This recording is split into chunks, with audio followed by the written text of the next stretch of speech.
Alam mo tawag dyan? Karma. Ngayon tatanungin ulit kita. Gusto mo pa rin bang maging kabit?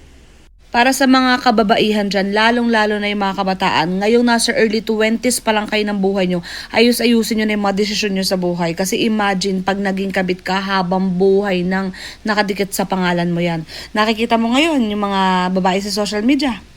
Kahit gaano nila subukan i-redeem yung mga sarili nila, hindi na nawawala sa utak ng tao na kabit sila.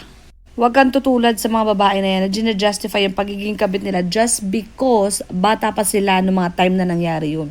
Grade school nga, alam na yung tama at mali. Basic human decency yan, bakla ka. Huwag ka makikiapid. O eto, motivation para hindi mo piliin maging kabit. Siyempre kapag naging third party ka, pag naging mistress ka, malamang sa malamang, malaking chance na ipopost ka talaga. Post ka man nung hindi ka man i-post ng legal wife, maaring i-post ka nung kapatid, maaring i-splok ka ng kaibigan mo, or kung sino man yan. Magiging digital footprint mo na yan. Maka-move on man yung asawa nung kinabit mo, maka-move on ka man, pero yung mga taong nakakita nun, hindi. Every time na makikita ka nila sa labas ng bahay, makita nila yung mukha mo, tumatak na sa utak nila na minsan sa buhay mo naging kabit ka. O ipipilit mo pa rin kasi paano naman kung hindi na post kasi maingat naman kami sa mga ginagawa namin. O sige, bakla may karma.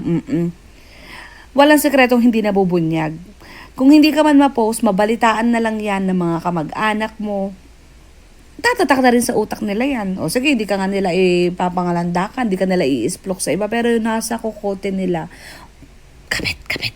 Kabit ka. Payag ka. Nag-silver anniversary na kayo't lahat. Nag-golden anniversary na kayo't lahat.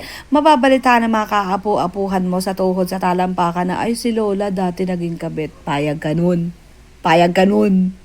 Ang hindi pagsawsaw sa relasyon ng may relasyon is just a basic human decency. Hindi mo kailangan maging degree holder, hindi mo kailangan magmasteral, hindi mo kailangan mag-aral sa Harvard para matutunan mo yung mga bagay na yun.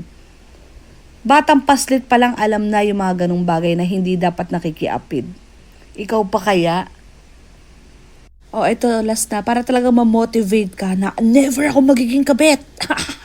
Kapag naging kabit ka ngayon, tapos naghiwalay kayo, tapos magkakaroon ka ng panibagong relasyon, tapos yung relasyon na yun sobrang mahal na mahal mo, sobrang gusto mong ingatan yung relasyon nyo, pero lahat ng ginawa mo doon sa legal wife, doon sa girlfriend, mararanasan mo lahat yan. Hindi ka makakatakas kasi universe mismo yung magbibigay ng lesson sa'yo. Lahat ng pagtatago na ginawa niya doon sa legal wife, lahat yun mararanasan mo. Lahat ng mga landian nyo sa likod ng babae, lahat yun gagawin sa'yo nung jowa mo tsaka nung magiging kabit niya. Lahat ng pag-overthink, lahat ng pag-shiver kasi manginginig ka niyan, kapag talagang naghihinala ka, lahat yan mararanasan mo.